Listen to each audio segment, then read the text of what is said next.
clean sheet and a good 3 points win against Bethesda, and a difficult afternoon to be honest in the heat as well. Chris, your thoughts in the 90 minutes?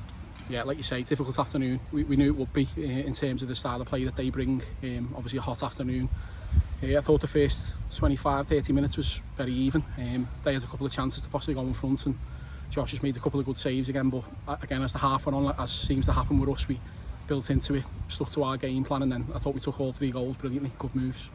3 goals were good again, and clean sheets, so the defence must be working as well. Yeah, like I mentioned the other night, obviously last season that was a bit of a problem. Probably conceded too many goals in the end when you look at the season stats, because obviously we scored enough goals. It was just down the other end really. I think that's 5 clean sheets across all competitions, so you know it's a really good start defensively.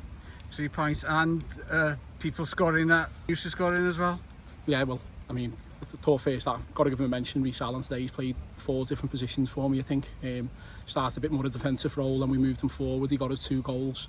Then he's finished the game in a central position, working back for us as well. So great shift that he's put in there. Johnny scored another good goal, so yeah, it's good to see them getting the goals.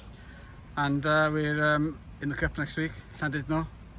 Different challenge again on a 4G pitch. Yeah. So what can we expect? I'm sure it'll be a tough game. Obviously, we know from the 2 cup competitions so far this season, from teams from Tier 4, that they always bring a tough challenge. So we need to be ready for it, especially away from home. I'm sure they'll be bang up for it, and so we will be as well. And just go and attack the game and carry the momentum on. Good afternoon at Bethesda. Diolch yn fawr, Chris. Diolch, Til.